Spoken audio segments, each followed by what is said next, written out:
Universidad Autónoma de Tlaxcala. 44 años de autonomía responsable.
Años de autonomía responsable.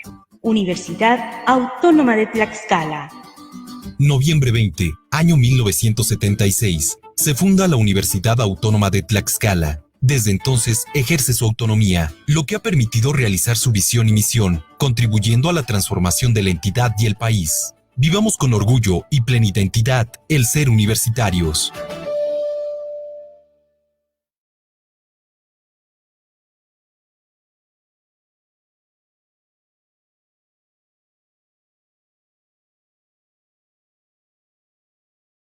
Tarde a todas y todos quienes nos acompañan en la cuarta mesa de nuestro conversatorio por la recuperación del pensamiento crítico. Hoy tenemos a la doctora Cristina Zakrzewski y a la doctora Pilar Calveiro, quienes pues van a participar de manera alternada, como lo hemos venido haciendo. Vamos a comenzar con Cristina primero, luego le daremos la palabra a Pilar, después tendremos esta réplica que hemos acostumbrado y finalmente daremos la palabra a pues quienes quieran hacer alguna pregunta. Entonces, bueno, Cris, pues empezamos contigo, ya después de varias intervenciones que hemos tenido en el coloquio. Estamos muy interesados en escucharlas a ustedes. Adelante, Cris, tienes la palabra.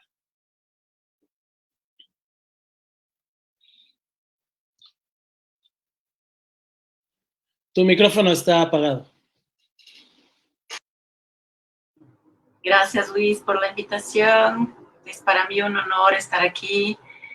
Saludos a toda la comunidad académica de la Universidad Autónoma de Tlaxcala por su 44º año de existencia. Saludos también a mi compañera Pilar Calveiro en este conversatorio. Si me permiten presentarme un rato, quería decir que soy criminóloga y profesora de criminología y política criminal, derecho penal y derechos humanos en la Universidad de Brasilia, en la Facultad de Derecho. Y haré mis contribuciones desde mi experiencia como profesora, investigadora, y voy a hablar de Brasil. Y ya he enfocado mucho desde que nos habló Boaventura en el primer día. Soy comparativista, no sé si se entiende, pero he estudiado en Italia en la maestría en los 90, en México en mi doctorado en 2003. Y por eso también es una gran alegría estar aquí al lado de Luis y Fernando, que fueron muy importantes en mi investigación en México. Fernando incluso hizo parte de mi jurado y siempre me acuerdo con mucha gratitud por eso, Fernando.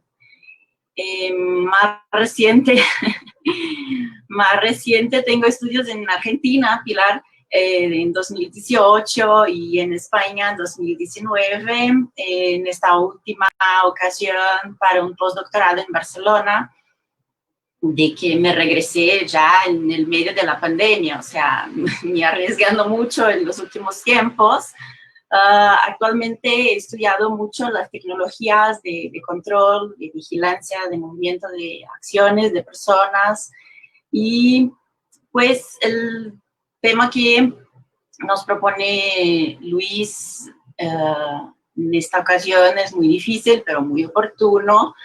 La recuperación del pensamiento crítico, más allá de la racionalidad neoliberal y los populismos. Incluso es un tema muy popular ahora. Incluso el Papa Francisco hizo un discurso en su anuncio de la nueva encíclica Fratelli Tutti, y por su nombre ha tenido reacciones negativas del movimiento feminista.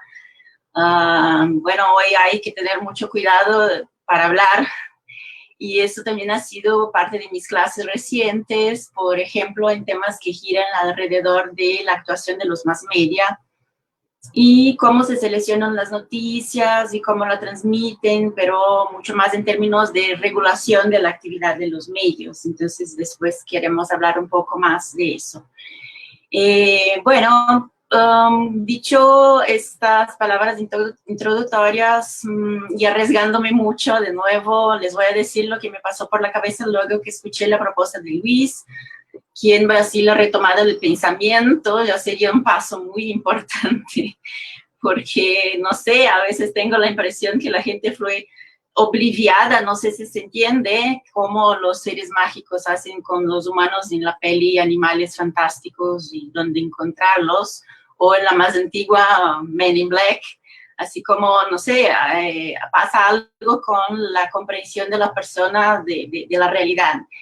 Y bueno, no es necesario que les cuente los desmadres de nuestro presidente Bolsonaro, ya muchas veces hablamos de este tema aquí mismo en este conversatorio, pero lo que es más impresionante es que tenemos una gran parte de personas en mi país que le apoya, y eso me da mucha vergüenza, porque siembra una incapacidad misma de reflexionar acerca de temas vitales para el rumbo de nuestro país, y también con serias consecuencias en términos humanos y ambientales. Pero hay matices que considerarse y por ahí voy. Una de las características de este gobierno es el anti-intelectualismo. Hay gente incluso que se supone un gurú que niega que la Tierra sea redonda. Entonces estamos en un nivel muy bajo de todo el debate. Por eso mis bromas con la obliviación. Los tierraplanistas tomaron cuenta y son muy influentes en este gobierno. Todo puede empeorar, ¿verdad? Y lo sé que es difícil creer, pero este conocimiento científico está cada vez más siendo rechazado, puesto al lado, y pueden imaginar cómo eso reflexiona en la situación de las universidades federales como la mía. A pocos minutos hablaba con Luis que justo ahora tenemos la situación de la confirmación del nombre ganador de la rectoría de mi universidad. La rectora que fue reelegida, Marcia Brown, depende justo del nombramiento del presidente. Su mandato se acabó en el día 12 y hasta ahora no tenemos la confirmación de que seguirá. Y bueno, eso fue lo que decidió la comunidad universitaria, y no se está respetando, y no se respetó ya en varios nombramientos de otros rectores en nuestro país. Estamos todos en la esperanza de que sí, que tenga su nombre confirmado, pero Brasilia es una posición difícil justo en este punto de las luchas, de la resistencia que viene, sí, desde la universidad. Bueno, y podemos decir, pensando un poco en este gobierno, que tenemos aquí un populismo de derecha, como empezamos a hablar un poco ayer de los populismos de izquierda, pero primero quiero hablar un poquito de los de derecha. Y algunos dicen que no está bien encajada la categoría porque Bolsonaro no habla para el pueblo, no habla del pueblo, y sí para sus apoyadores, o sea, para sectores específicos. Y maneja más la categoría de familia, y los apoyadores son religiosos, son cristianos, aunque no parezcan, por sus políticas, por sus propuestas. Y él quería incluso nombrar un ministro para la Corte Suprema que debería ser terriblemente evangélico. Nombró uno que no es así, pero sigue con la promesa de que hará en el próximo. Entonces, hasta la Suprema Corte está siendo afectada por este tipo de pensamiento mágico. Así también algunos consideran a Lula como un populista de izquierda, pero hay dudas porque se confunde un poco con la categoría de un liderazgo más carismático. En mi opinión, no hemos tenido un populismo de izquierda con Lula en el sentido de MUF y la CLAO, pues no hubo una radicalización de la democracia con pilares de igualdad y de justicia social, tampoco fue anticapitalista. Y con ese debate me acuerdo mucho de lo que decía Sandro Barata, la democracia es la gestión pública de las necesidades por los portadores mismos. Y nos damos cuenta así que cuán lejos estamos de este ideal democrático, por así decirlo. Bueno, ¿y cuál es el problema que veo? No es fácil librarnos de los líderes populistas, sean de izquierda, sean de derecha. Ellos generan, la verdad, una dificultad que veo en la formación de otros liderazgos. O sea, hay cosas y estamos nosotros del mismo lado. Si hay populismo, pues que sea de izquierda, pero hay también implicaciones que tenemos que pensar desde este punto de vista. Como por ejemplo en la izquierda brasileña, que ha tenido mucha dificultad de hacer sus líderes alternos, por así decirlo. Bueno, como se nota, en Brasil vivimos tiempos muy raros. Imaginábamos que habíamos avanzado mucho en términos de garantías, de derechos, y que algunas cosas se daban por contado. Que son, por ejemplo, la transición democrática completa y estable, el reconocimiento de las minorías, sus vulnerabilidades, necesidades especiales de protección, como a las mujeres, jóvenes, indígenas, a la población LGBTI+, y los negros, una mejor distribución de rentas, de rendimientos, la protección de la naturaleza. Pero en estos tópicos todos están grupos, y tales grupos son ahora los considerados enemigos. Dicen que son enemigos de la familia, de las costumbres, de la vida, con sus pautas alrededor de los derechos, como a la interrupción de los embarazos, a los matrimonios de personas del mismo sexo, de las cuotas para negros e indígenas, cosas que no caen bien a la familia tradicional brasileña, a la familia mediana brasileña. Y bueno, hay una lucha en contra de las pautas identitarias, de identidad, en una lógica amigo-enemigo. Y también como características de este gobierno vienen componentes muy críticos, que son, por ejemplo, la militarización de la esfera pública, incluso de las escuelas, y también una mayor facilidad para el comercio de armas. Esto especialmente para mí, que trabajo con seguridad pública, es muy, muy complicado porque tenemos un contexto con la subida de la presencia de las milicias, que se incrementaron tremendamente en los últimos años, especialmente en Río, y que tienen la relación con la política justo de la familia de Bolsonaro. Los acusados de participar de esquemas criminales conocidos como rachadinhas, que son recibir sueldos del servicio público y regresar la mitad al patrón, son policías, son ex policías, e incluso algunos acusados de asesinar la ahora mundialmente conocida Marielle Franco. Regresando de nuevo a los periodos del gobierno del Partido de Trabajadores, en mi campo de investigación estoy segura que en este tema fallamos en los 13 años de gobierno de izquierda en la cuestión criminal, justo la que toca al problema de la seguridad pública y de estas milicias, por ejemplo. No hicimos políticas y leyes para enfrentar la violencia general ni los problemas de la cárcel. Somos de un país con grandes tasas de homicidio y de problemas muy graves de investigación y de procesamiento de crímenes, de homicidios incluso, pero este punto jamás fue prioridad en el periodo desde 2003 con Lula hasta 2016 con Dilma. Así que no se cambió la dirección político-criminal y fueron editadas algunas leyes más duras en sectores que cargaron más y más el sistema de justicia. Algunos ejemplos muy rápidos: la ley de drogas, el endurecimiento de los regímenes de cumplimiento de condenas, incluso leyes de represión de los cuellos blancos, irónicamente.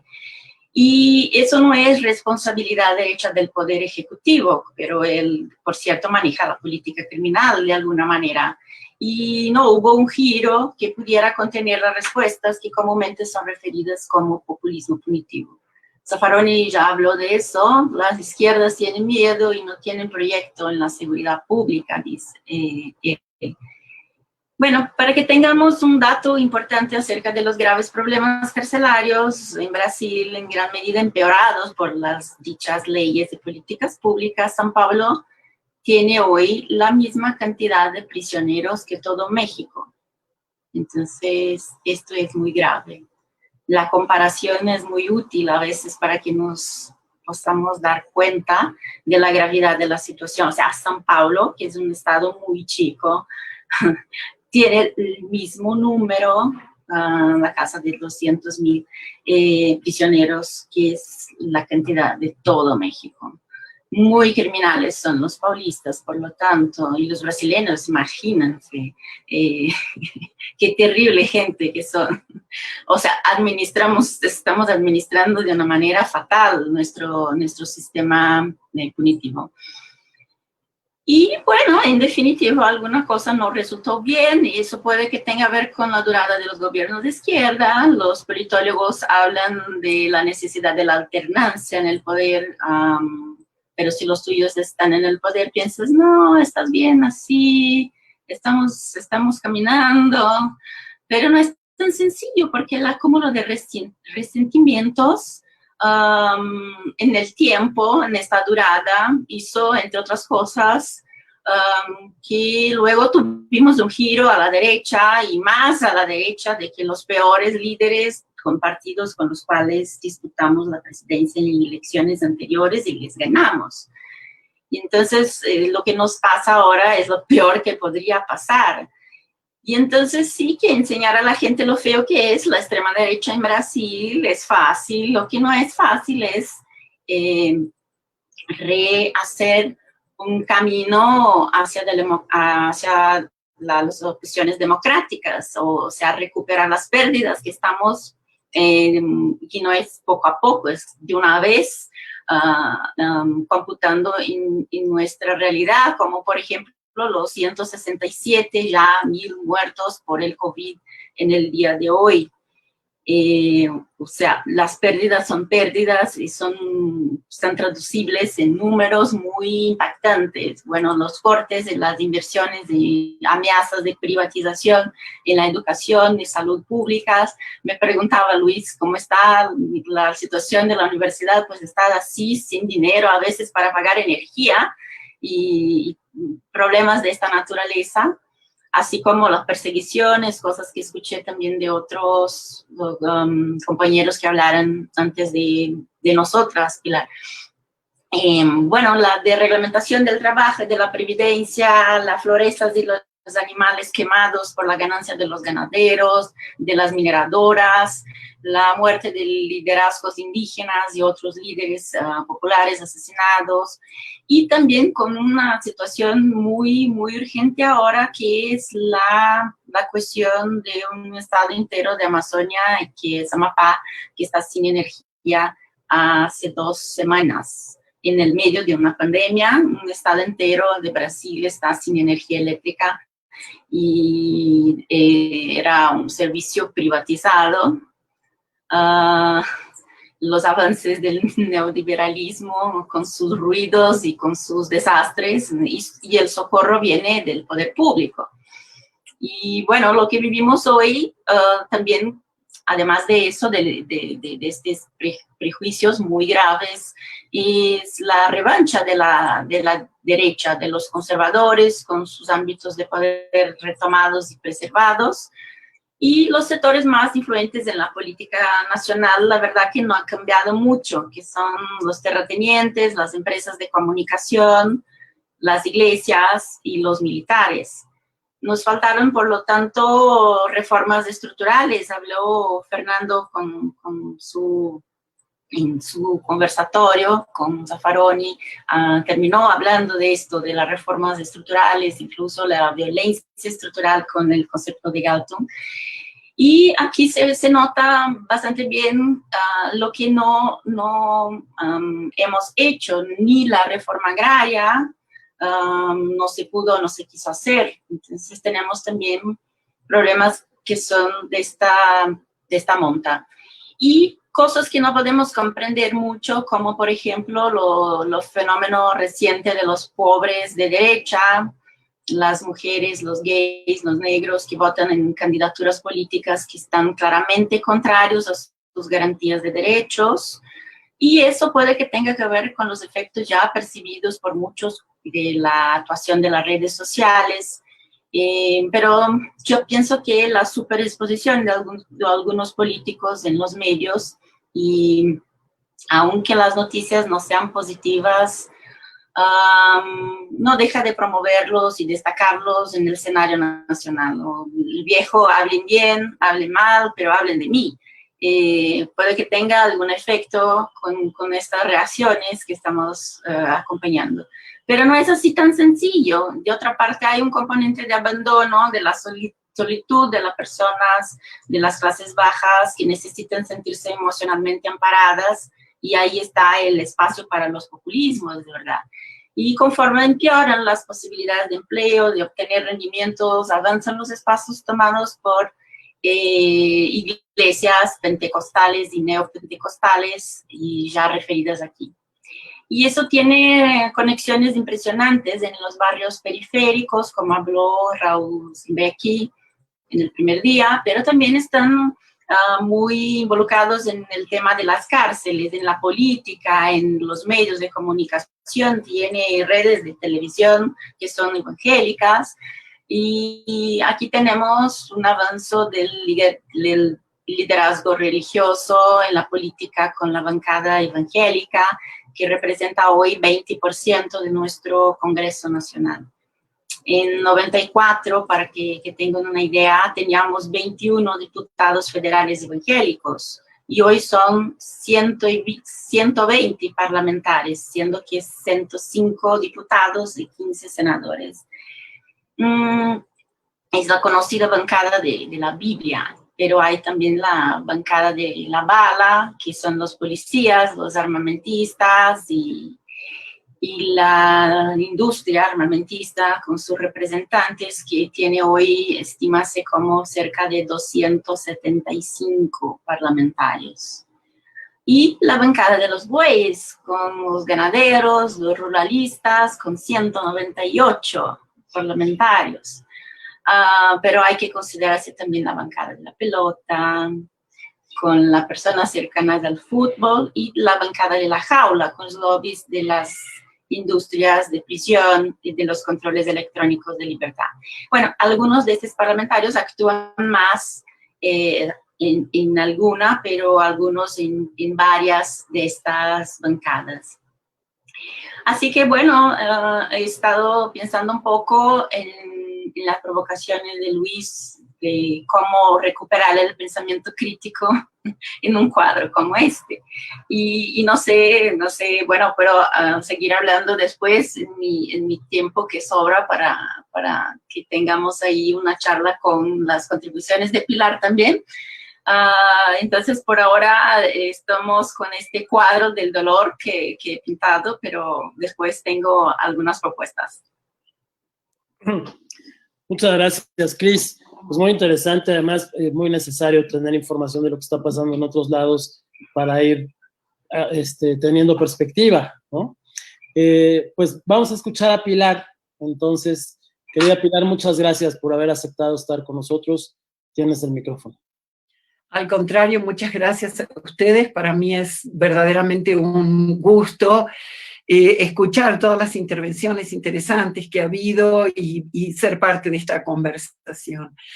Yo he pensado también en distribuir estos dos momentos que tenemos en la conversación para hablar en un primer momento sobre el neoliberalismo, porque la temática que se propone es más allá del neoliberalismo. Sin embargo, pienso que desconfío del concepto de populismo, como planteó Zaffaroni, tal como se está utilizando. Y me parece que esto que en algunos casos se refiere como populismo de derecha y también se lo menciona a veces como neofascismos, formas del fascismo, etc., me parece que en realidad desconoce el hecho, o desde mi punto de vista desconoce el hecho de que estas experiencias profundamente autoritarias tienen su matriz en el neoliberalismo, o sea, son variantes del neoliberalismo. Entonces, voy a empezar en esta primera parte hablando de este poder hegemónico, de qué entiendo por neoliberalismo o por globalización neoliberal, para después, en el segundo momento, pensar las resistencias desde el pensar las resistencias sobre todo, pensar el pensamiento crítico y de una manera complementar esta mirada de cómo son las formas actuales de organización del poder, cuáles son sus rasgos principales y luego cuáles serían las resistencias posibles desde lo social y por supuesto desde lo epistemológico. Cuando hablamos de neoliberalismo, por lo regular nos referimos a una política económica, pero que ya sabemos que tiene unos rasgos que todos identificamos, el tema de apertura de los mercados, la precarización de las condiciones laborales, la reducción del gasto social, el endeudamiento, en fin, la privatización. Podríamos decir que neoliberalismo y privatización en términos económicos van juntos. Ahora, creo, sin embargo, que este lado económico es solamente uno de los aspectos y que en realidad cuando hablamos de neoliberalismo tendríamos que hablar de un conjunto de prácticas, de instituciones, de dispositivos, de discursos, que lo que intentan es modelar la sociedad, construir una nueva forma de organización de la sociedad y de las subjetividades en el contexto de un orden global. En ese sentido, me parece que es importante observar estos distintos aspectos y voy a hacer referencia muy sucinta a algunos que considero principales. En primer lugar, creo que hay una transformación del lugar del Estado. Creo que el Estado-nación en el neoliberalismo ha ido perdiendo la centralidad que tenía en el siglo XX, tanto en la práctica política como en las reflexiones, en la discusión sobre lo social y lo político. Y creo que esto tiene que ver con la subordinación creciente del Estado a poderes, por un lado, extranacionales o supranacionales, como son los organismos internacionales, pero no solo ellos, sino también las grandes corporaciones legales que condicionan al Estado, que imponen condiciones para su instalación, para la instalación de capitales, etcétera, e incluso de los grandes corporativos ilegales, que también penetran al Estado. O sea, podríamos decir que por arriba el Estado está condicionado por organismos y por grandes corporativos, tanto legales como ilegales, que lo condicionan. Por otro lado, creo que al interior mismo de la nación, también el Estado se va conformando como un aparato fragmentado y discontinuo, en el que las estructuras locales, buena parte de las estructuras locales alcanzan una autonomía importante, por alianza también con estos corporativos legales e ilegales. Y que entonces estas estructuras locales de alguna manera arman pactos entre élites para garantizar eso que podríamos llamar autonomía relativa de ciertos territorios en relación con el Estado. Se forman así una especie de microsistemas de poder que son relativamente autónomos, en donde unos dejan actuar a los otros, en donde siempre existe una tensión y donde las relaciones son muy variables. En realidad, lo único que se pretende es que permitan mantener la acumulación, el libre mercado, que siempre tiene reglas difusas y muy cambiantes. De manera que el poder real, el gobierno efectivo de la sociedad, las redes de poder sobrepasan en mucho al Estado y al propio gobierno. No quiere decir que Estado y gobierno queden fuera, son parte de estas redes, pero está sobrepasado, está condicionado por estas redes. Por otro lado, lo que vemos, y tiene que ver con estas redes y con este condicionamiento del Estado, es como lo económico subordina a lo social y a lo político. Y sobre todo las lógicas de costo-beneficio y de ganancia, la lógica empresarial se impone, condiciona y también, podríamos decir, califica la política. Es como que la política se valida o no a partir de esta autorización, podríamos decir, de las redes económicas. Y sobre todo estos corporativos muy concentrados. El mercado es una especie de o dentro del liberal. Hay que decir que creo que el objetivo es no necesariamente del Estado.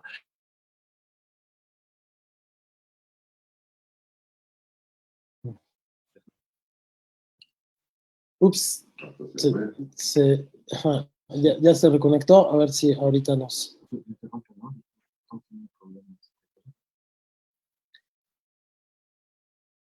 Vamos a esperar un momentito a que la retome la conexión. Ya aparece ahí. Ah, sí. Ya estás con nosotros, querida Pilar, de nuevo. Está apagado tu micrófono.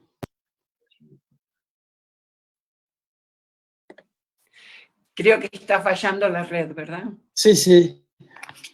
No te preocupes, adelante, te estamos escuchando con mucha atención. Decía entonces, las redes criminales se asocian con fracciones del Estado, con políticos, con policías, con jueces, para la realización de actividades ilícitas. Entonces, se crean redes que articulan lo legal con lo ilegal, en aras de sostener esta acumulación creciente y vertiginosa en todos los ámbitos de la vida. Hay que decir que los grandes corporativos de la comunicación son también una parte constitutiva, o sea, son productores de signos y de subjetividad que ocurren a través de los medios de comunicación y de la publicidad. En ese sentido, podríamos decir que en el neoliberalismo se constituye un conjunto inseparable que es productivo, económico y subjetivo. Esta es una idea desarrollada por Guattari. Estas corporaciones, entonces, de la comunicación, son parte de la estructura de poder, no solo por las alianzas económicas y políticas que tienen con los grupos hegemónicos, sino sobre todo por la centralidad que tienen en la producción de signos y de subjetividades, en la conformación de opinión y de verdad, porque estas verdades alternativas logran construirse como verdades a nivel de la sociedad. Entonces, crean verdades, construyen subjetividades y por lo tanto son sustantivas para la configuración neoliberal. A pesar de un discurso que es aparentemente de reconocimiento de las diversidades, hay que decir que sí existe este reconocimiento de las diferencias étnicas, sociales, culturales, de género, pero en una suerte de multiculturalidad muy reaccionaria. O sea, es un discurso que simpatiza con la diferencia, pero para sostener la desigualdad. podríamos decir, que organiza y segmenta las identidades para facilitar prácticas de organización, de jerarquización y de exclusión. Creo que es un modelo muy excluyente. Entonces, se dan lugar a nuevas formas, encubiertas, pero nuevas formas importantes de racismo, de xenofobia, de misoginia, que están enmascaradas en estos nuevos discursos y también en algunas de las nuevas legislaciones del neoliberalismo. Un derecho diferencial, figuras de excepción, las figuras como la lucha contra el terrorismo, contra el crimen organizado, abren todos estos espacios. También diría yo que hay un otro rasgo, es como forma de organización el modelo de lo corporativo pensado también como esta aparente diversidad que en realidad tiene un centro y que es binaria. O sea, cómo lo corporativo se organiza en filiales que aparentemente son autónomas y sin embargo hay una organización que es técnica, jerárquica y que responde a un centro, responde a la matriz, ¿no? En el caso corporativo. Y creo que este modelo de organización se replica a nivel de los sistemas políticos del Estado neoliberal y de los partidos en el sistema neoliberal. Quiero decir que las violencias, como violencias público-privadas, también creo que son constitutivas de esta forma de organización del gobierno. Grandísimas violencias estructurales que excluyen, dejan al margen, dejan morir a masas gigantes de población. Al mismo tiempo que otras violencias mucho más directas, como las llamadas guerras en contra del terrorismo, del crimen organizado, que son de manera más abiertamente violentas o de formas represivas, porque es represivo en relación con la protesta social. Entonces diría que, contrariamente al discurso neoliberal, se acompaña de violencias de todo tipo.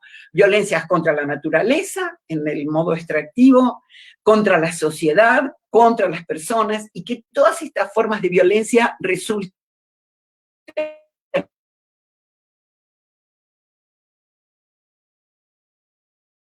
sobre la violencia contra la naturaleza a través del modelo del extractivismo, que está muy ligado, ahí se oye porque parece que al extractivismo, que está muy ligado al modelo neoliberal, que es un extractivismo masivo y que es parte sustantiva de esta gubernamentalidad. El extractivismo implica procesos que agotan la tierra, que alteran el ecosistema y que empobrecen de manera dramática tanto a la naturaleza como a las sociedades. Es interesante que las cámaras empresariales de distinto tipo, así como algunos gobiernos, incluso algunos gobiernos considerados progresistas, defienden el extractivismo y argumentan que en algunos casos que es inocuo, en otros casos lo justifican como una alternativa para el crecimiento económico, para la redistribución de la renta. En realidad ocurre todo lo contrario, ya que se van a conformar economías de enclave, dependientes, que miran principalmente hacia afuera y que terminan oponiéndose políticamente más rápido que, digamos, más temprano que tarde, a cualquier forma de gobierno que luego intente restringir sus posibilidades de acumulación. O sea, es como un arma de doble filo. En el caso de los gobiernos, digamos, me refiero a algunos de los gobiernos que ya vimos en América del Sur principalmente, que mantuvieron esta práctica y cómo luego vieron estos propios sectores confrontándolos.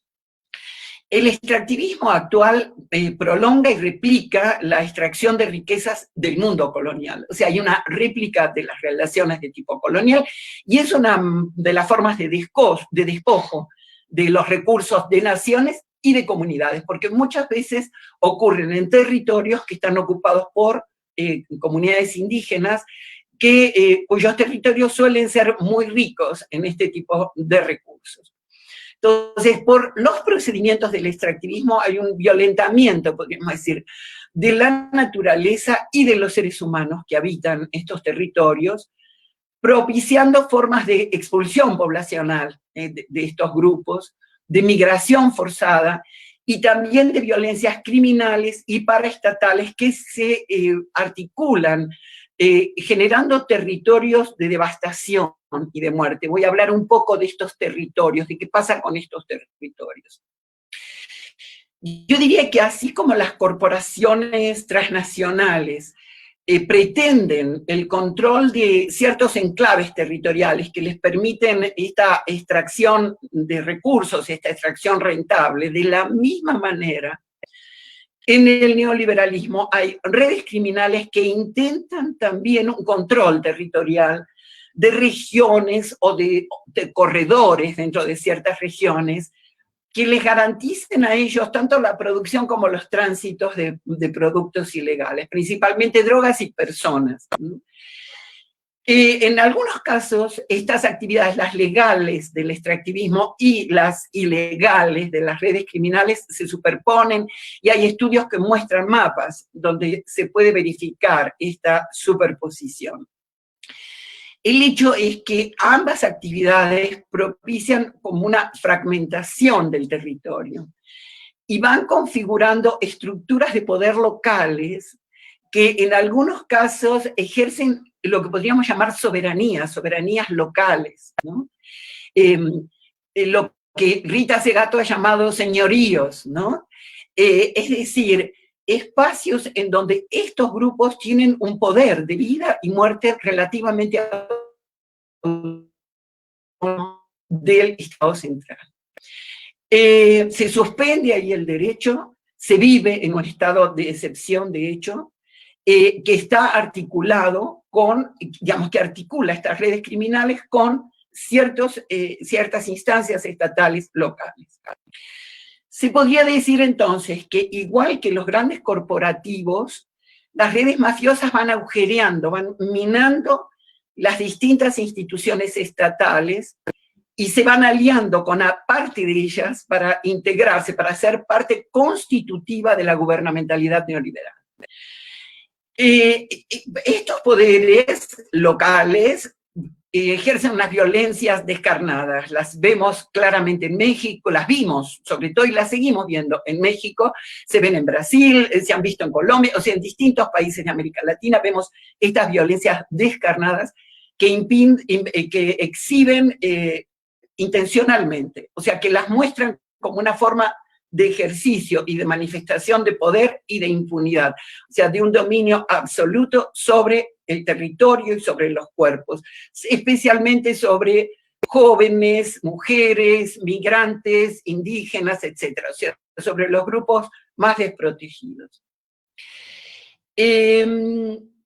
Estas violencias creo que no se pueden pensar como guerras, a pesar de la gran cantidad de víctimas, sino que lo que hemos asistido es a la ocupación de territorios por grupos económicos y políticos delictivos, para alcanzar allí una suerte de poder absoluto, que les permite optimizar ganancias, tanto legales como ilegales, y que provocan esta destrucción social, natural, humana, podríamos decir destrucción de la vida. Ahí hay un biopoder que se apropia de la vida, que toma las vidas, y la vida en un sentido muy amplio, en beneficio de unos pocos, en beneficio de unas pocas vidas. Podríamos decir que es una forma de organización política que está dispuesta a subordinar la vida, todas las vidas, al principio de rentabilidad, a la ganancia, ¿no?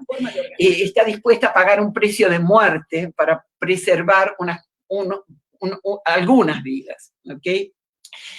Creo que esto no se ejerce de la misma manera en todas partes. Hay estos territorios de muerte y hay otros territorios, es como un gradiente de inseguridad en el modelo neoliberal.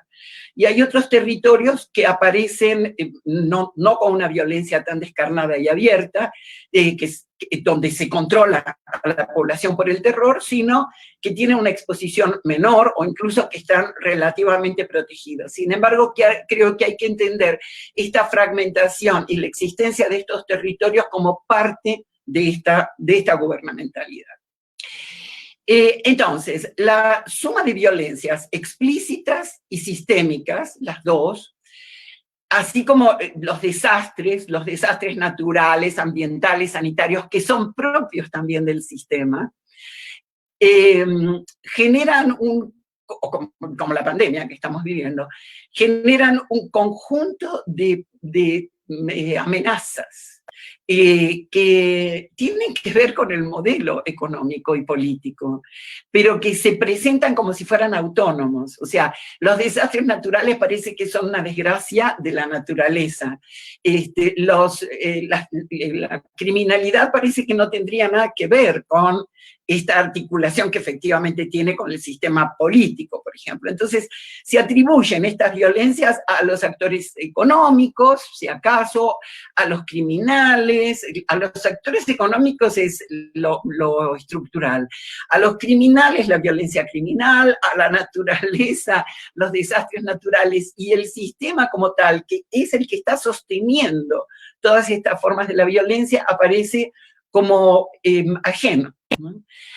Entonces, todas estas amenazas generan en la población una enorme inseguridad y distintos miedos que se administran, que también se focalizan, se concentran socialmente en las figuras de unos otros, construidos como amenazantes, el terrorista, el delincuente, etcétera, estos otros del orden neoliberal, y se canalizan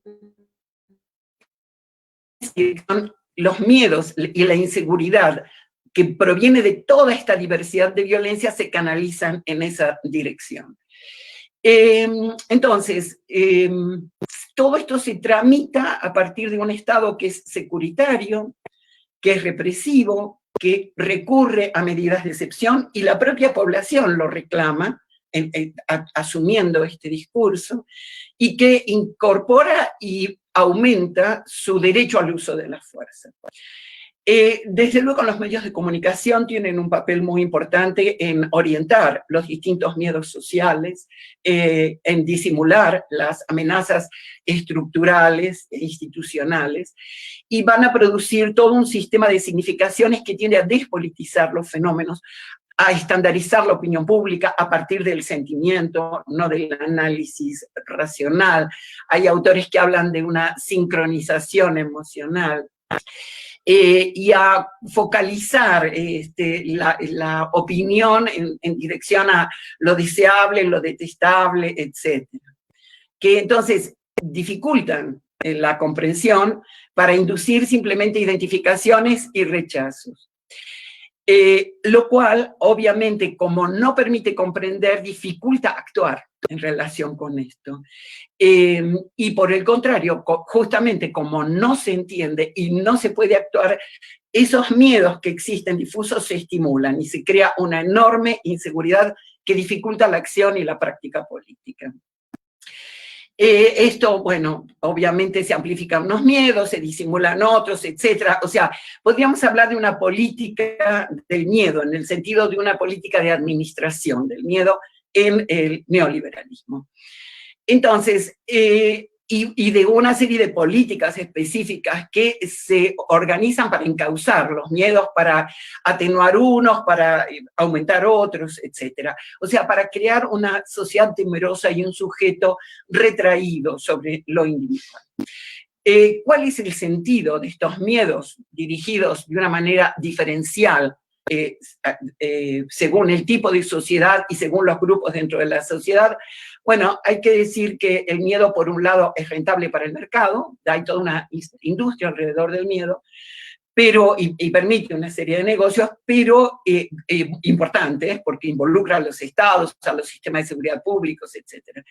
Pero sobre todo lo que permite es crear un estado permanente de temor, un temor difuso, que es difícil de localizar, que lesiona los vínculos sociales, que dificulta las resistencias y que consolida esta gubernamentalidad. Entonces, la administración del miedo funciona como un dispositivo de control político y que es funcional también al control territorial de estos espacios y que construye estos sujetos temerosos, aislados, retraídos, educados para la crueldad, en esto que también Rita Segato llama la pedagogía de la crueldad. Ahora, creo que estos territorios donde se asesina, se secuestra, se viola y que tienen una autonomía relativa, donde lo que hay es práctica directa de terror sobre población específica, se pueden pensar como territorios de muerte. Que son los territorios que en México se están descubriendo como territorios plagados de fosas clandestinas, son estas que estamos encontrando interminablemente, donde se usa y se desecha a las personas obligándolas a someterse o a huir. Ahora bien, hay que decir que hay que decir entonces que miedo, pero eso no ocurre frente a una sociedad inmóvil, sino que se van a desatar se van a desarrollar diferentes formas de resistencia en los ámbitos internacional, regional, nacional, local, a los que me voy a referir en mi segunda parte, y que por ahora dejo aquí. Creo que ya me extendí mucho. Gracias, querida Pilar. Pues una exposición muy interesante y que nos permite además articular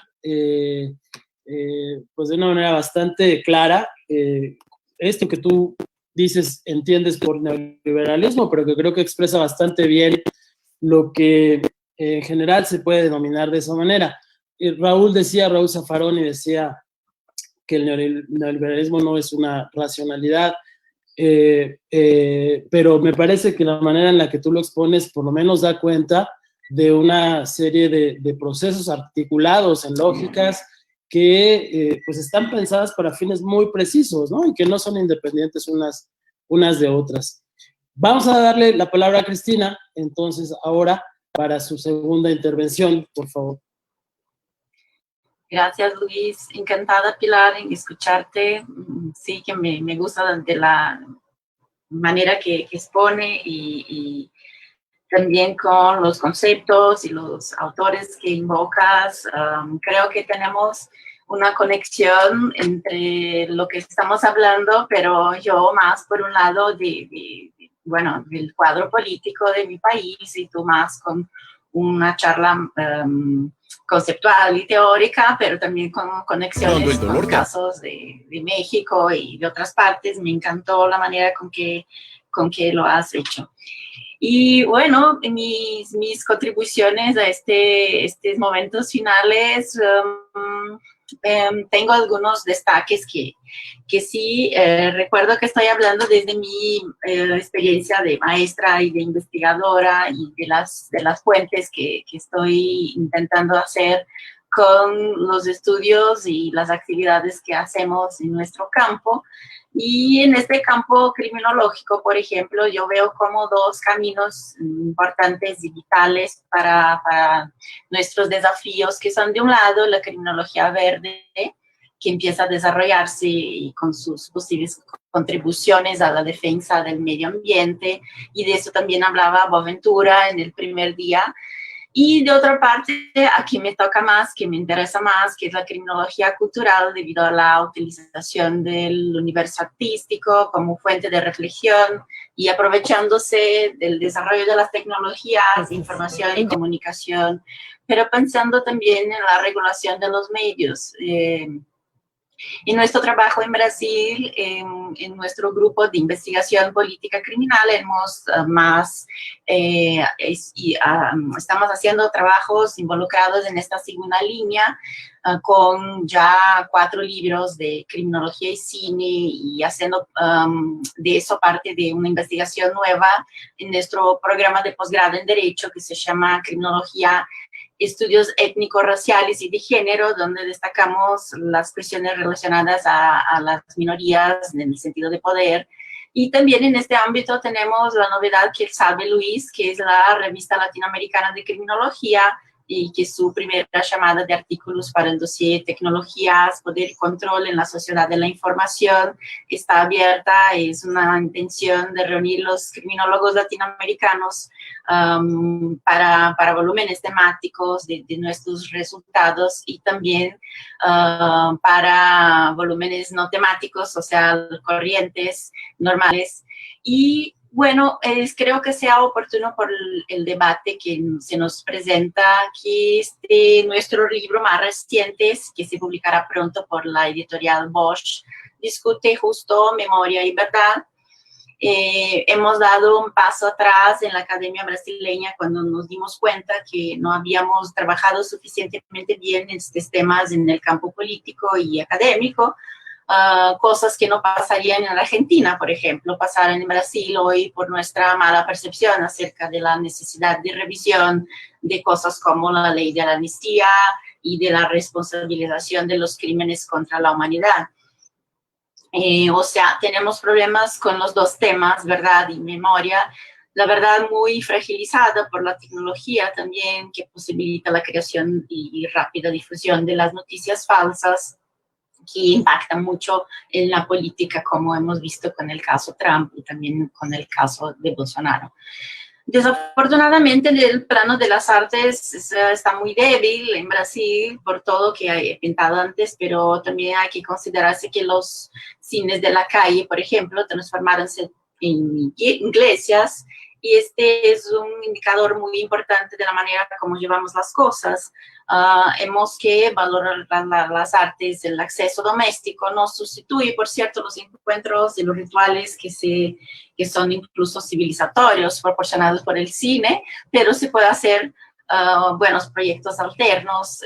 Yo decía a Luis que sería muy bueno que aprovecháramos de estas oportunidades que nos dan la cuarentena y nuestros trabajos de reclusos, de hacer cosas en conjunto y con más proximidad, y que tenga también este apelo, esta posibilidad de desarrollar la capacidad crítica de la gente, porque a veces nos falta justo trabajar un poco mejor la dimensión de las emociones. Y pensaba yo justo aquí en una agenda común, en cosas que podemos hacer juntos y también para presentarnos nuestros resultados de investigación, que son muy útiles a esta altura. Del caso de Brasil y de otros casos de América Latina, pienso que sería importante discutirnos, por ejemplo, la separación de la iglesia y de la política, que también es urgente de mi punto de vista. O sea, otro paso detrás, porque la laicidad también se daba por contada y no estaba. Y así también se puede pensar en el tema de la regulación de los medios, con posibilidades de no renovación de las concesiones a los grupos violadores de derechos humanos y productores de noticias falsas, por ejemplo. Aquí en Brasil empiezan las prisiones como un ejemplo, un bloguero bolsonarista que le acusan de la invasión del sitio electrónico de un tribunal superior, pero no tenemos que esperar hasta que llegue este punto. Debemos de accionar preventivamente y cuando llega al punto de la justicia, bueno, la justicia penal sabemos nosotros muy bien cómo funciona o cómo no funciona. Y por fin, en general presentamos la violencia que es estructural, llamándola de desigualdad, de inequidad, de injusticia, y estaría mal si llamáramos de crímenes, pero sabemos que no es el derecho penal que nos proveerá la salvación, pero tenemos que saber también accionar nuestro potencial intelectual estratégico para enseñar que lo que nos pasa es violencia, la violencia que está ahí involucrada de varias maneras, y también nos habló de manera muy fuerte Pilar. Bueno, y ahora viene otra preocupación que tengo reciente, que es la tecnología, con su fuerza, su forma ahora nueva de la inteligencia artificial. y si no dominamos este ámbito de actuación, orientándola hacia la protección de derechos de las minorías, y también como las políticas de prevención a la violencia machista, racista, tendremos refuerzos de la selectividad persistente de manera más rápida y con contornos de cientificidad. Esto hablo por mis estudios en Barcelona en el último año, alrededor de la acción de los algoritmos del cálculo de riesgo para la población penitenciaria, que también se están utilizando en el caso de la violencia de género. Y, en fin, pienso que lo que nos diferenciará en un futuro próximo pasará seguramente por propuestas en el campo de la política criminal, pero tenemos que seguir firmes y dispuestos en nuestras investigaciones y clases, en la actividad de extensión universitaria, para de alguna manera alcanzar la opinión pública. Siempre hablo que nos falta un buen programa de marketing adaptado a los derechos humanos. No es fácil porque nuestras respuestas no son poco complejas, y de este punto, pero creo que se podría intentar, es un desafío que les propongo. Y así pienso en el populismo como una estrategia discursiva de construcción política, como en la CLAO, por ejemplo. Sería una posibilidad. Bueno, y otra cosa que me preocupa últimamente son las jubilaciones, porque como en Brasil tuvimos una reforma de la previdencia social, mucha gente que tiene un equipaje muy más grande en el pensamiento crítico y también no crítico, está jubilándose anticipadamente por miedo de perder sus garantías y perder sus sueldos, su jubilación. Y con eso también pierde mucho la universidad, pierde mucho el servicio público de una forma general, porque seguiremos pagando por estas jubilaciones y sin tener la posibilidad de aprovechar este saber, este conocimiento y esta fuerza que nos es muy importante en este momento, y justamente por la situación económica que viene y por todas las presiones neoliberales para que hagamos reformas con cada vez menos derechos. Muchas gracias por la atención. Gracias, Cristina. Decía Boaventura que la dominación está muy bien articulada y la resistencia no tanto. Tú haces un llamado de alguna manera a articular la resistencia que creo que tenemos que tomar.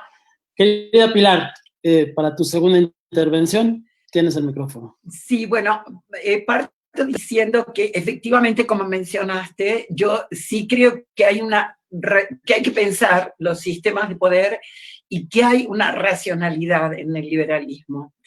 Y que es importante mirarlas desde un pensamiento crítico. En ese sentido es que me interesa volver a las características porque creo que estas llamadas nuevas derechas son parte de esa construcción neoliberal, con algunas particularidades, pero son parte de esto. Ahora, creo que también el tema, y es lo importante del pensamiento crítico, ha sido siempre pensar desde las contrahegemonías, es decir, en el caso nuestro, pensar las alternativas al neoliberalismo, que siendo una visión eurocéntrica, racista, patriarcal, como ya hemos dicho, una visión autoritaria, ¿no es cierto?, siguiendo la definición de la Escuela de Frankfurt, que fue parte de este pensamiento crítico, que construyó la teoría crítica, creo que es importante pensar esto desde y con las resistencias. O sea, poner el foco en las resistencias y pensar en armonía con las resistencias. Yo diría acompañar, o sea, que el pensamiento acompañe las resistencias. Boaventura habla del pensamiento de retaguardia y tiene razón, pero me parece que mejor que hablar de vanguardia o retaguardia sería hablar de acompañamiento de las resistencias como una de las prácticas del pensamiento crítico. En América Latina estas resistencias se han ensayado de diferentes maneras. Hay diversas resistencias, muchas en el ámbito nacional, que han enfrentado al neoliberalismo. Lo han hecho en momentos diferentes, de maneras diversas, y también con distintas intensidades. No se puede hablar de fenómenos homólogos. Basta mencionar, qué sé yo, los casos de Bolivia, de Ecuador, de Venezuela, de Brasil, de Argentina y ahora de México, y voy a hacer alguna referencia a esto. Todos son distintos, y sin embargo todos ellos han tenido una intencionalidad común, que es la de dar curso a otro tipo de sociedad. Yo soy un poco reacia a caracterizar estas experiencias como populistas. Habría que ver de qué hablamos cuando hablamos de populismo. De hecho, si pensamos, por ejemplo, en la CLAU, como dijo recién Cristina, el populismo tiene que ver con esta referencia a lo nacional y la apelación a lo popular. Y algunos de estos elementos están presentes en estas experiencias, aunque hay otros. Y sobre todo creo que no aplican para lo que se han dado a llamar populismos de derecha, en donde, por ejemplo, lo nacional no se puede evaluar, caracterizar de la misma manera lo nacional, la apelación a lo nacional en sociedades como las nuestras, periféricas o digamos coloniales, con el papel que tiene lo nacional en las sociedades centrales, que es absolutamente expansivo, imperial, tiene otra connotación política. Entonces, me parece que es complicado hablar, definir a estas experiencias como populistas. Me parece que son como otra cosa, que es muy diferente en el centro que en la periferia. Ahora, estos procesos que hemos visto desarrollarse y pasar por diferentes dificultades muy importantes en América del Sur principalmente, no podemos nosotros vaticinar que lo mismo va a ocurrir, por ejemplo, en el caso mexicano, que en este momento está ensayando un modelo de este tipo, está en curso, podríamos decir. No podemos decir que porque aquellas experiencias tuvieron determinadas limitaciones, esta va a seguir esos mismos pasos. Nunca es así, históricamente ocurre así.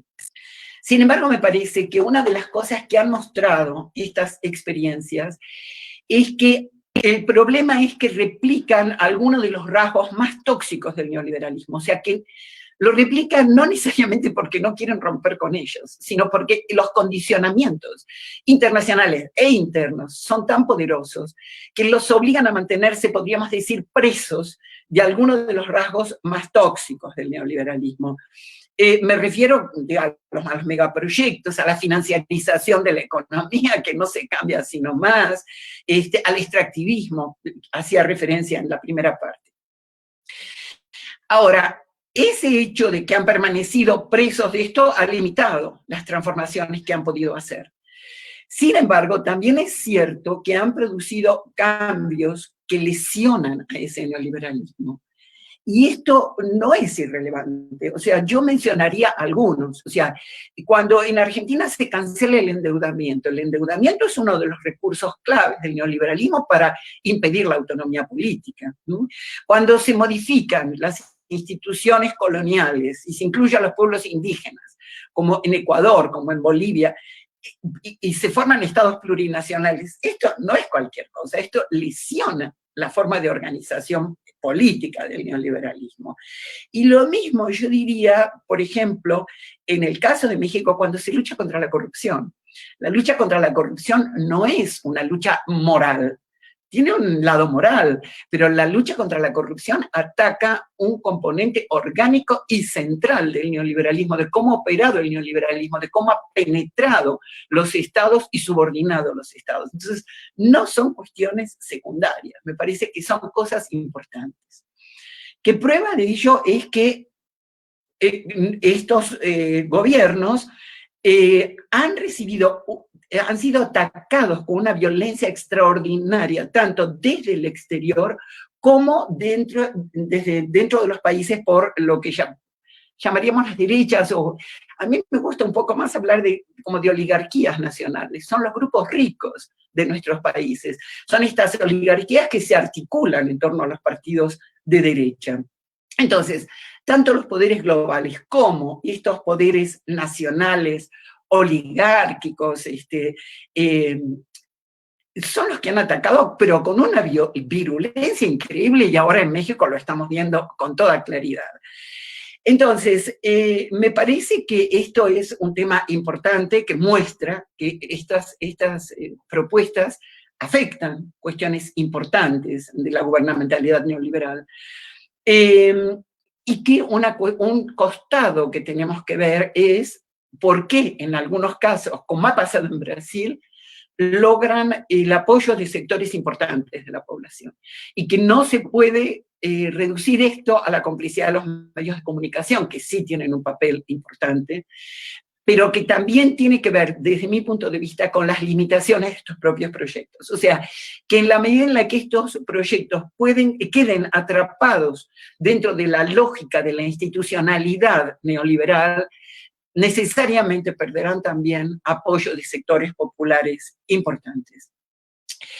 Creo que en este contexto, en donde el Estado-Nación puede hacer determinadas cosas, pero hay una dependencia que no puede eludir fácilmente de las instancias supranacionales, que lo limitan, y no puede evitar la fragmentación que hereda, ¿no? La fragmentación de su estructura que ha heredado.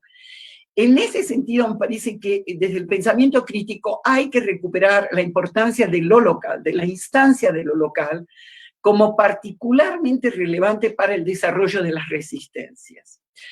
Me voy a referir a eso, a lo que a mi juicio enseñan para la política en general, algunas experiencias, no solo locales, sino particularmente comunitarias, en el caso de México, que me parece que el alcance de estas experiencias permite iluminar también otras realidades de la política. Me interesan al respecto específicamente aquellas experiencias que, siendo autónomas del Estado, de los partidos, de la institucionalidad, no se contraponen con ellos, sino que construyen y crean desde los márgenes, pero no en contraposición. Podríamos decir que no son partidarias, pero tampoco son antipartidarias. Y me refiero principalmente a experiencias como la de Cherán, a la que hizo alguna referencia Boaventura, y también a la de la CRAC, la Coordinadora Regional de Autoridades Comunitarias en Guerrero, que me parece que tienen estas características. Tienen la capacidad de construcción desde los márgenes, sin dependencia del Estado, pero sin contraposición, sin plantearse como alternativas contrapuestas. ¿Qué ofrecen estas experiencias a la crisis actual de la democracia en contra del autoritarismo neoliberal? ¿Y qué ofrecen también como alternativa a los sistemas partidarios, a los sistemas políticos? Eso es un poco lo que me preocupa, me interesa. ¿En qué sentido estas experiencias pueden ampliar lo político, pueden sugerir nuevas formas de la política?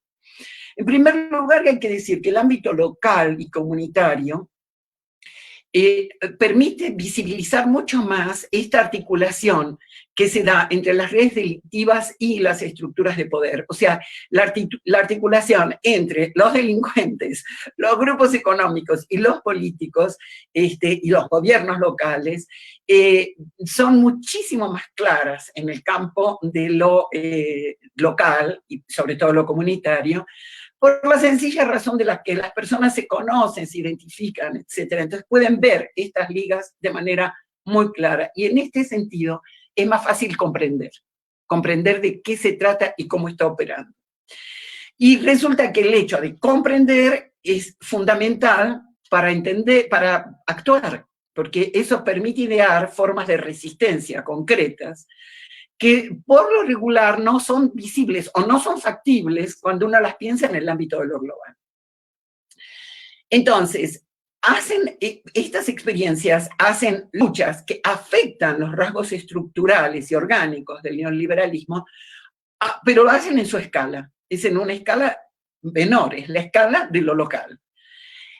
Construyen entonces estrategias para defender la localidad, son defensivas, y aprovechan las redes que existen, redes familiares, vecinales, de confianza, que les permiten comprender, controlar el problema y desarrollar estas prácticas defensivas. Y creo que esto no es poca cosa, es muchísimo en el contexto en el que estamos. O sea, logran detener, demorar, dificultar la penetración de estas estructuras corporativas, ¿no? En ese sentido son muy eficientes en la resistencia. Y creo que nos muestran algo para mí importante en el contexto de la globalización, y por eso empecé por allá. Nos muestran la fuerza de lo pequeño frente a esto gigantesco que tenemos adelante. Creo que además representan la potencia del vínculo social, por eso es tan importante proteger el vínculo social frente a la fragmentación que genera el neoliberalismo. Creo que una de las cosas también que logran es abatir estas políticas del miedo, cómo actúan, cómo comprenden y pueden organizar resistencia y actuar y defender sus territorios. Lo que hacen es abatir estas políticas del miedo, o sea, porque el miedo no es que no lo sienten, allí opera a todo volumen, pero el miedo permite o salir corriendo o enfrentar. Y existe normalmente en lugar de caer en el terror. Me parece que eso es lo que muestran estas experiencias, la capacidad de enfrentar estas políticas de miedo, recurriendo a antiguas memorias sociales, a la potencia de lo comunitario, etc. En ese sentido, yo diría que, sobre todo en el caso de las comunidades autónomas que existen no solo en México, sino en México y en otros países de la región, en Perú, en distintos lugares, vemos este actuar y esta eficiencia de lo comunitario en relación con problemas que el propio Estado no tiene en cierto momento la capacidad de resolver. A veces no tiene la voluntad y en otros casos no tiene la capacidad. Hay también como una contraposición, porque ellos en estos territorios lo que hacen es defender la vida. Entonces, frente a los territorios de muerte que generan estos grandes corporativos legales e ilegales, ellos conforman territorios de vida en esas comunidades, en un sentido literal, ellos, digamos, defienden estos territorios de la depredación de la naturaleza, de la depredación humana, del despojo, ¿no? Entonces, para las comunidades originarias, la defensa del territorio y de la tierra es la posibilidad de supervivencia, en primer lugar. Luego, la defensa del territorio, que no conciben como posesión ni como fuente de recursos, que es uno con la persona, con la comunidad, con la naturaleza, es una defensa de la vida. Es decir, es la vida en la vida, están defendiendo su vida en el contexto de la vida, están defendiendo distintas formas de la vida. Entonces, tenemos aquí a nivel local una defensa de la vida natural, social, de la especie. En otros términos, están defendiendo su vida y la nuestra, porque están defendiendo también la vida de la especie, en esta conformación de lo que yo llamaría territorios de vida. Esta lucha por la vida creo que está ocurriendo en distintos lugares, pero muy marcadamente en lo comunitario y en lo comunitario indígena. Me parece entonces que vale la pena observar cuáles son las características de las luchas, de estas resistencias, no como una rémora del pasado, no como algo folclórico o romántico, sino que son formas muy actuales de la resistencia, porque están ocurriendo en relación con el neoliberalismo y son exitosas en su resistencia con el neoliberalismo.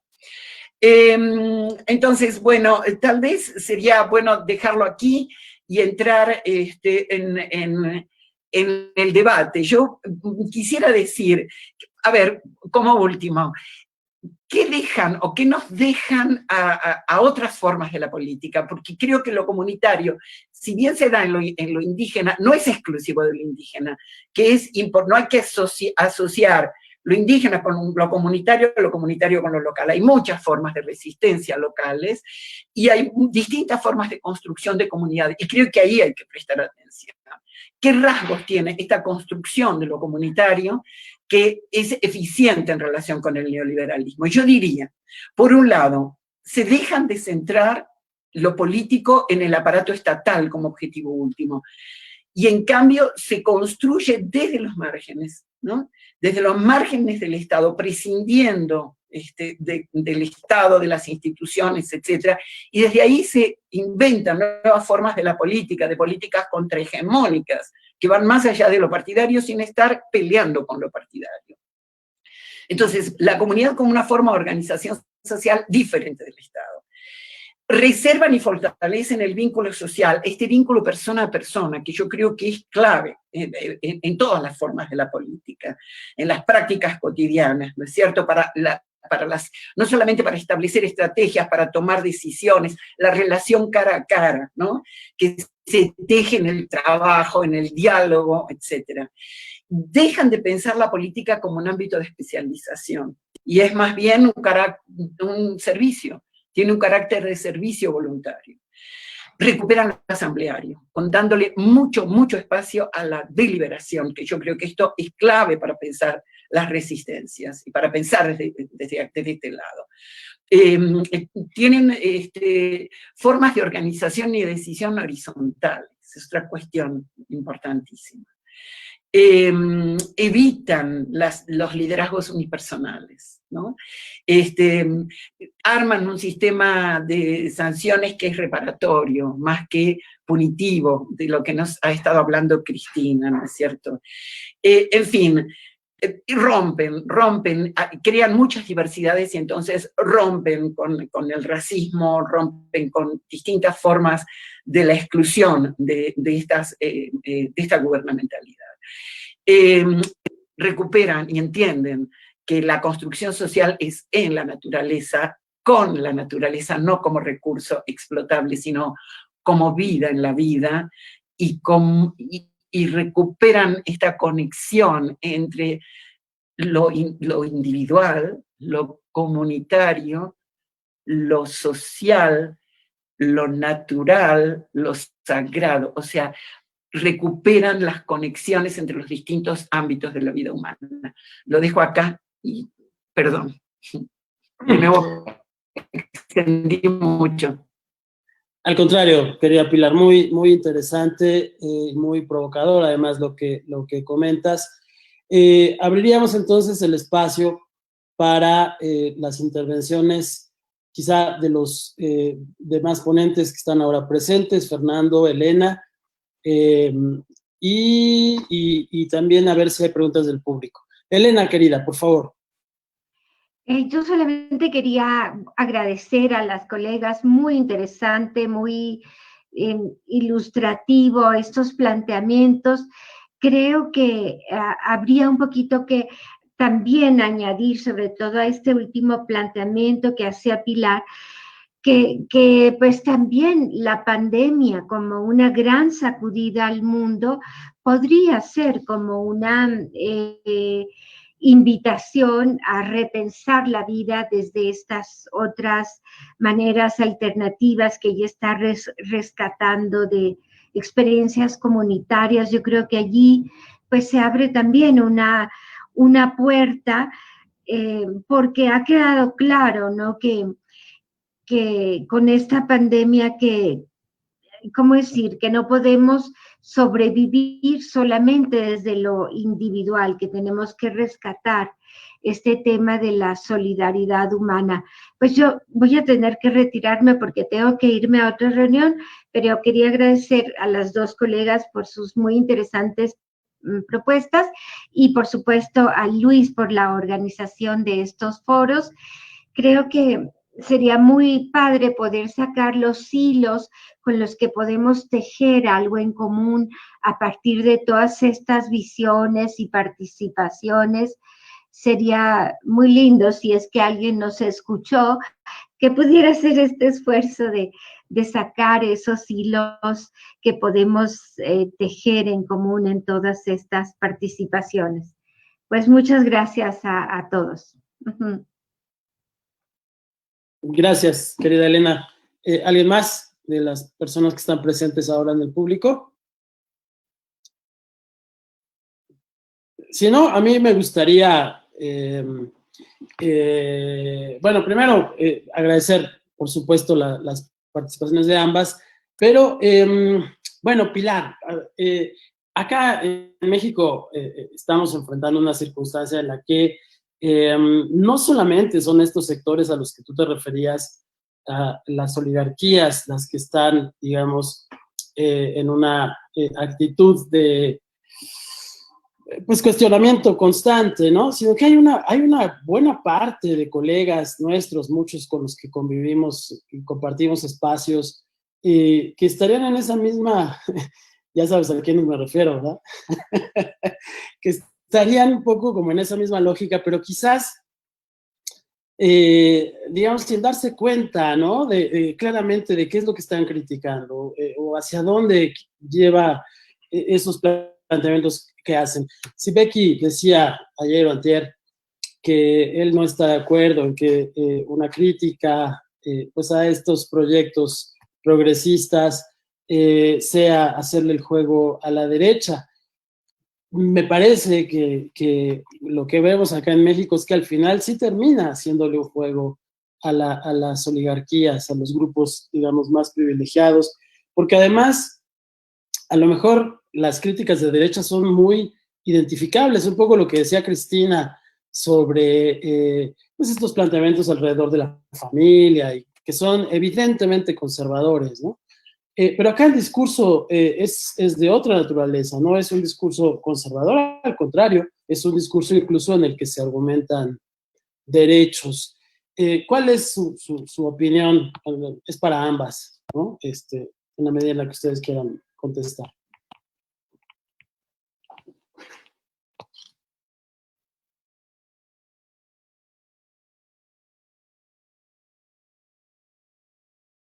No sé, vamos en el mismo orden en el que hablábamos, o ¿cómo quieres, Cristina? No, pues la pregunta a lo mejor fue dirigida hacia ti, entonces empiézalo y Bueno, después sigo yo. Bueno, yo diría tanto a lo que plantea Luis como a lo planteado por Elena. Empezando por lo de Elena, me parece que la pandemia es una gran sacudida, me dejó pensando la idea de Boaventura de que tal vez ese es el inicio de este siglo XX, y qué modificaciones va a traer consigo. Y sí, una posibilidad es repensar la vida, pero me parece que la pandemia como que abre las dos posibilidades. Por un lado, la aceleración de estas mismas dinámicas de lo neoliberal, que no está en decadencia, que tiene crisis, pero la crisis es parte de es constitutiva, pero que no está de salida, podríamos decir. Puede ser la aceleración de algunos de estos rasgos y todavía una mayor concentración. Hay elementos que permiten pensar en eso. O podría ser, por otro lado, porque también estamos viendo la irrupción de movimientos, digamos, importantes, poderosos, en Chile, en Perú, de los pueblos indígenas, etcétera, podría ser la entrada de otra lógica, o sea, que se logre abatir este modelo y plantear de otra manera las relaciones sociales y políticas. Para eso tiene que mediar todo un proceso de lucha, pero no es impensable. O sea, también es cierto que hay una gran potencia, desde mi punto de vista, en distintos lugares de la sociedad.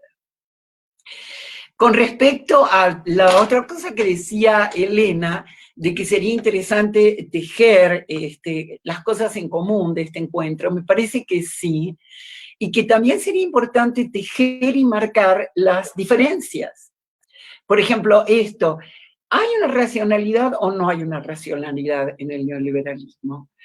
¿Y cómo entendemos, son populistas o no son populistas? ¿En qué sentido son populistas? ¿Se parecen los populismos de derecha a los de izquierda o no? ¿O son cosas diferentes? O sea, me parece que hemos ido abordando siempre desde lugares muy interesantes, perspectivas que coinciden en muchas cosas, pero que también divergen.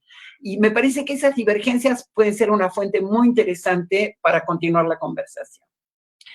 Con respecto a lo que plantea Luis, sobre cómo en México no son solo las oligarquías, y yo diría no solo en México, en todos nuestros países, en Argentina, que es una realidad que conozco bastante, pasa lo mismo, en Brasil, que nos ha estado contando, pasa lo mismo. Yo creo que no es una novedad que ciertos sectores de la intelectualidad no comprendan los procesos populares. Me parece que esto ha pasado históricamente. Ahí sí encuentro un punto en común con los populismos. O sea, en los populismos fue clarísimo cómo, aunque los populismos en América Latina piensan en algunos de ellos, ¿no? El peronismo, el cardenismo, habría que ver qué dice Cristina, por ejemplo, del varguismo, pero aunque los populismos tuvieron un componente nacional, popular, con un apoyo y un acompañamiento muy poderoso de los sectores populares, fueron invariablemente criticados de todas las formas. En el caso del peronismo, acusado de fascista directamente por las izquierdas, por ciertas élites intelectuales. O sea, yo creo que la incomprensión de las élites intelectuales con respecto a los procesos nacionales yo diría que es moneda corriente. O sea, que no nos debe sorprender, no es una novedad, y está pasando en México y en otros países. Ahí lo dejaría. Gracias, Pilar. Cris. Pues mira cuántas cosas interesantes tenemos, es un poco en la dirección que hablaba yo, de tener una agenda y tener cosas que, bueno, tenemos que seguir de maneras a veces coincidentes, a veces no. Y justo mientras hablaba Pilar de esta cuestión de las experiencias comunitarias, por ejemplo, y claro que cada uno mira con sus ojos, con sus dientes, y nosotros desde la criminología miramos las experiencias comunitarias con muchas reservas, porque sabemos que también pueden resultar en experiencias de vigilantismo y de también experiencias excluyentes. Ahora mismo está la experiencia comunitaria mediada por la tecnología. Entonces, tenemos grupos de WhatsApp de vecinos que nos hacen más que meternos miedo. Yo no participo, pero a mis amigos que participan de las redes de vecinos, que les llegan siempre noticias de amenazas, de gente externa a la comunidad, y también eso es un problema en este sentido. Pero yo sé que tú hablabas de cosas de valorización, de lo bueno que puede resultar de la comunidad, de sus experiencias, de las cosas comunes, de las cosas referentes a la memoria, a las tradiciones, al respeto del otro, a una comunicación más cercana, pero habemos que considerar que esta comunicación, aunque sea más cercana en la comunidad, también está mediada por esta tecnología, y eso nos pone situaciones muy, muy distintas de la que pensábamos ayer y antier con la cuestión de la comunidad. Y me acordaba también de un libro de Bauman que me gusta, que se llama Justo Comunidad, donde él empieza justamente hablando de que la comunidad parece que es un lugar caliente, de acogida, de recepción, del conforto de la gente, pero puede no ser así, puede ser justamente en la comunidad donde sea la origen de los problemas y de los conflictos y de cosas que no sean tan buenas cuanto idealmente hablamos de cuando pensamos en la comunidad. Bueno, es para polemizar, no para tener respuestas prontas. Creo que esto también sirve para pensarnos un poco hacia qué lado podemos seguir con nuestras idealizaciones de cómo romper los esquemas poco críticos, de cómo romper los esquemas que manejan, que están ahí muy dominados por los poderes centrales y por el capital y por la globalización y todo eso. Me gusta pensar que sería una salida a la comunidad. Más estos movimientos, como tú dijiste mismo, de Perú y de otras partes, son movimientos que no resultaron propiamente en comunidades tan chicas, pero sí como una articulación comunitaria que también se quedó más grande y que pudo tener un efecto más impactante en la política de estos países, y que miramos desde aquí también con mucha atención y con mucho ánimo, porque sí es un espacio muy importante de las resistencias, que es todo que nos necesitamos nosotros en nuestras realidades latinoamericanas. Bueno, y les agradezco mucho la atención, espero tener contribuido un poco para este muy importante debate que ha propuesto Luis y que ha participado Elena y Tenorio y Pilar y tanta gente que me gusta. Gracias, Cris. Hay una pregunta en el chat de Facebook para Pilar. Si quieren, quizá con esta cerramos, si no hubiera alguna otra intervención. Te preguntan, Pilar, si la resistencia desde lo comunitario, más bien, el planteamiento es, la resistencia desde lo comunitario provoca enojo, provoca muchas veces al mismo Estado en pensar que va perdiendo poder, y el Estado se convierte en cómplice y lucha en contra de esa misma resistencia. En ese contexto, ¿qué hacer? Ok.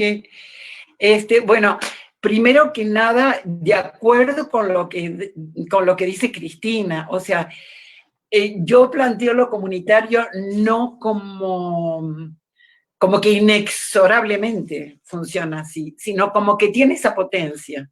Y estoy muy de acuerdo, Cristina, con digamos, las prevenciones que pones, ¿no? Alrededor de esto. Ahí lo que me llama la atención es que veo que hay experiencias comunitarias, y no son todas, porque hay comunidades que están en una práctica cerrada y autoritaria, que es otra cuestión.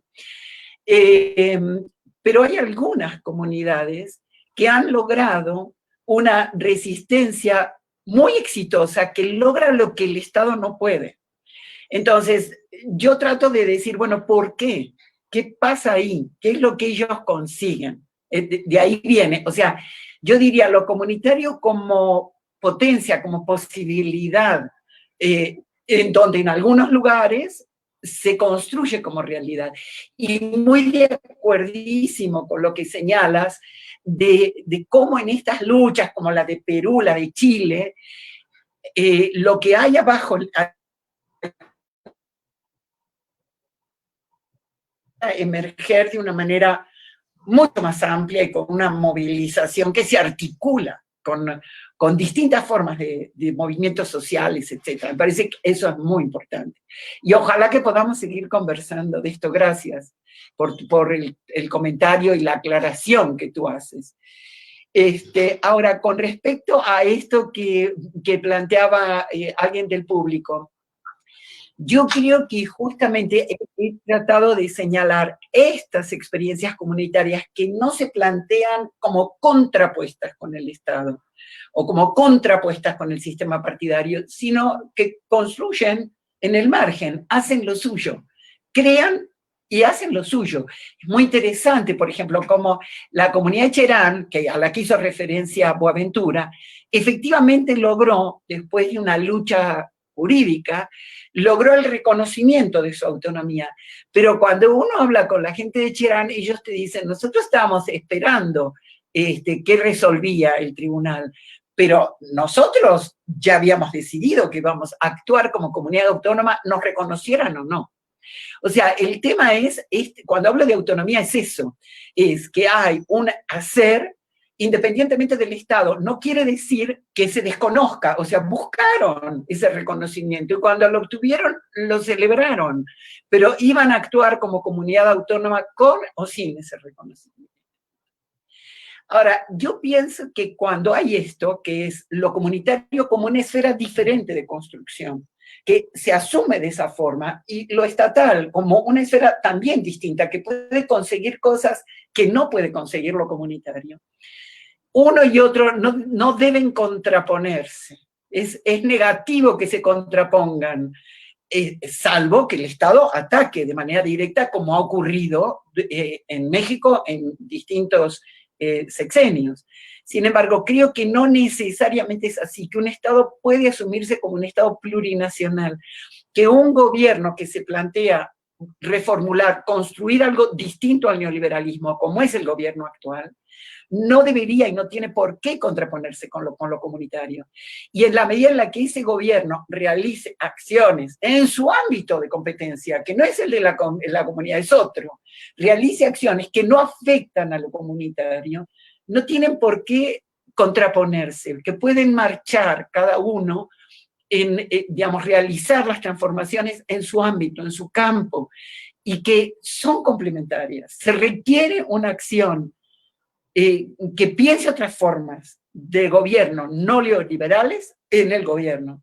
Y se requiere una organización y una forma de construcción de lo social en la base de la sociedad que desde mi punto de vista puede realizarse a partir de distintas formas de lo comunitario, no solamente de lo comunitario indígena. Entonces creo que hay pruebas, muestras de que estos dos elementos no tienen por qué contraponerse, que el Estado no tiene, si el Estado tiene una vocación que no es neoliberal, no tiene por qué asumir lo comunitario como una amenaza. Ahora, si estamos hablando del neoliberalismo es otra cosa, porque el neoliberalismo piensa en un Estado centrado. Entonces, bueno, es un Estado fragmentario en realidad, pero tiene mucho miedo de cualquier instancia que cuestione el poder del Estado. Entonces tiene miedo de cualquier, de cualquier subversión, de un orden que es un desorden, pero tiene miedo de cualquier subversión y entonces se contrapone con lo comunitario. Muchísimas gracias. Gracias, Cristina, gracias, Pilar, gracias, Fernando. A la distancia también le agradecemos a Elena Azaola, a Raúl Zaffaroni, a Raúl Sibeki y a Boaventura de Sousa Santos, que hayan aceptado estar en este conversatorio que me parece ha sido de una riqueza excepcional. Cuando yo lo pensé, imaginaba esto, ¿no? Imaginaba una discusión que pues pusiera algunos de los temas y las perspectivas de lo que estamos viviendo en muchos países de América Latina, seguramente en África también.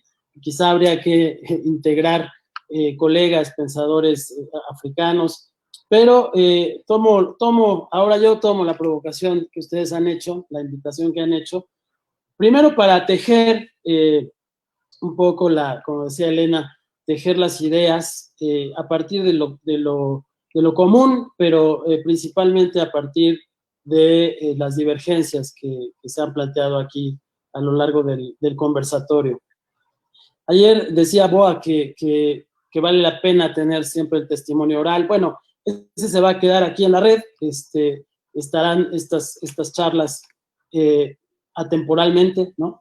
Todo el tiempo que dure el internet, me imagino. No tengo idea de cómo funciona exactamente esto, pero sé que uno se queda ahí por mucho tiempo. Así que qué bueno para que la gente lo pueda ver. Pero tomamos esta idea de hacer un documento escrito que vaya tejiendo las ideas, ¿no? Ya se los iremos proponiendo. Yo creo que los tres temas que configuran el título de este conversatorio, neoliberalismo, racionalidad o no, populismos, son realmente populismos o no lo son, qué son, y pensamiento crítico, podrían permitirnos entresacar de cada una de las conversaciones que tuvimos como una especie de diálogo que ya no sería virtual, pero tampoco sería real, más bien una composición, diría, ¿no? Construida como si el diálogo lo hubiésemos tenido todos al mismo tiempo. Creo que eso podría ser muy enriquecedor. En fin, ya les propondré alguna salida, porque creo que es muy importante que podamos, por una parte, tener una manifestación concreta de lo que aquí se dijo, y por otra parte, pues un espacio para que podamos continuar el diálogo en otros momentos. De verdad, les estoy muy agradecido. La universidad les está muy, muy agradecida porque este conversatorio ha sido parte central de nuestro 44 aniversario. Espero muy pronto poderles ver. Decía yo el otro día que si esta charla fuese presencial, nos iríamos ahora a comer y a tomar un vino. Bueno, pues desafortunadamente no se puede, pero ya lo haremos en alguna ocasión. Me ha dado mucho gusto verles de nuevo. Les dejo un abrazo grande y mi agradecimiento eterno. Hasta luego. Chao. Gracias al público. Gracias al público que nos acompañó también a lo largo de este conversatorio. Muy buena tarde a todos. Chao, chao a todos y todas. Adiós.